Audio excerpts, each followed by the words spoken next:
vamos falar sobre neurociência e comportamento e como isso implica no nosso dia a dia. Quero conversar com vocês sobre um assunto muito sério, sobre como as pessoas têm capacidade, têm destreza de enganar outras pessoas.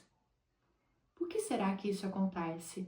Claro que há vários elementos importantes, mas um muito interessante é o quanto nós estamos dispostos a abrir mão de valores éticos, morais, para conquistar um grande sonho, aquilo que a gente deseja muito.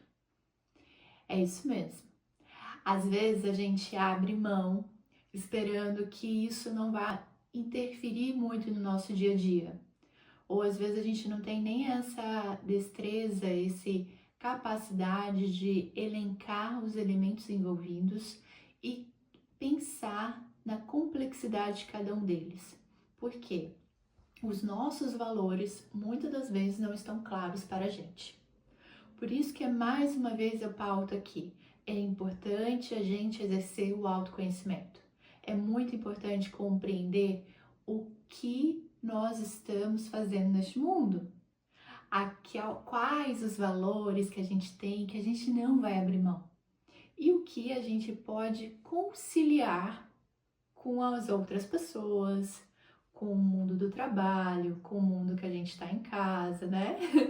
O que a gente pode abrir mão da gente? Porque os valores nada mais é do que um conjunto de elementos que constroem o nosso ser. E nós estamos habituados a abrir mão disso em prol do outro.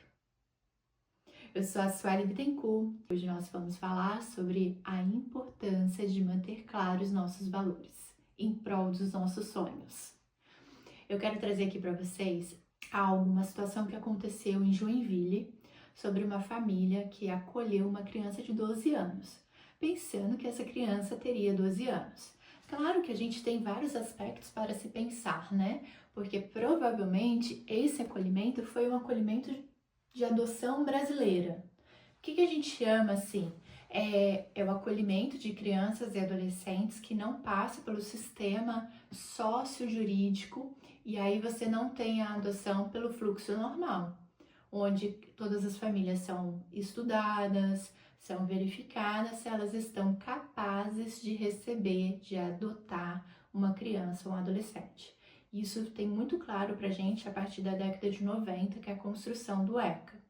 Vocês já ouviram falar sobre o ECA, o Estatuto da Criança e do Adolescente? Se ainda não, é importante vocês verificarem, até mesmo porque todos nós somos responsáveis pelas crianças e adolescentes do mundo, principalmente aqui do Brasil. Por que nós somos responsáveis, nós adultos? Porque nós temos o nosso intelecto, o nosso desenvolvimento biológico, social, psicológico desenvolvido. Entende? Não dá para você achar ou pensar que uma criança, um adolescente vai ter habilidades suficientes para lidar com determinadas situações. Por isso nós precisamos protegê-las. Mas esse caso de Joinville chama muita atenção porque é uma pessoa de 37 anos que se fez passar por uma criança de 12 anos, uma adolescente. Ela armou diversas situações que fizeram pensar que essa família não fosse descobrir essa situação. Até mesmo porque ela já tinha passado por São Paulo, por várias outras regiões do Brasil com os mesmos discursos, a mesma farsa.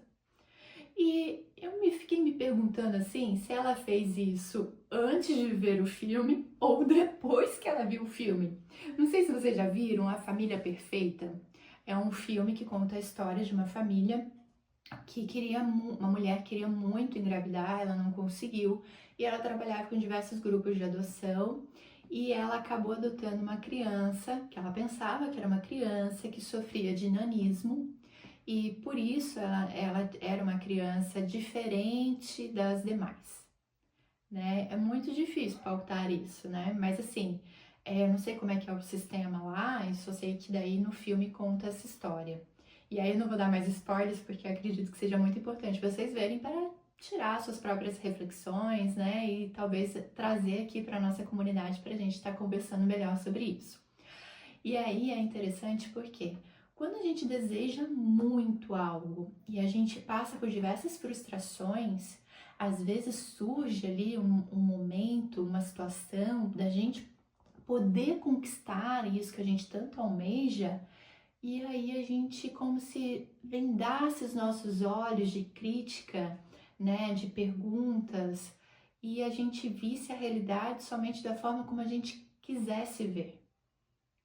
Porque se a gente faz perguntas, se a gente olha com um olhar um pouco mais crítico, a gente observa que aquela situação não é tão bonita assim, não é tão fácil assim. E o que está por trás dessa situação?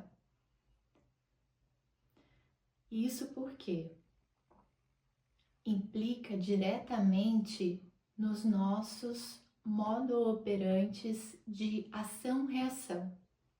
Se nós estamos muito acostumados a apagar incêndios, a agir, né, sem pensar, sem planejar, isso em vários aspectos da nossa vida, sem perguntar os porquês, nós tomamos atitudes muito rápidas e, consequentemente, sem estar preparados suficientemente para lidar com os desdobramentos dessas situações. Isso em todas as áreas da nossa vida, sejam elas amorosa, com amizades, de trabalho, financeira, de organização da casa, de como a gente se expõe ao mundo.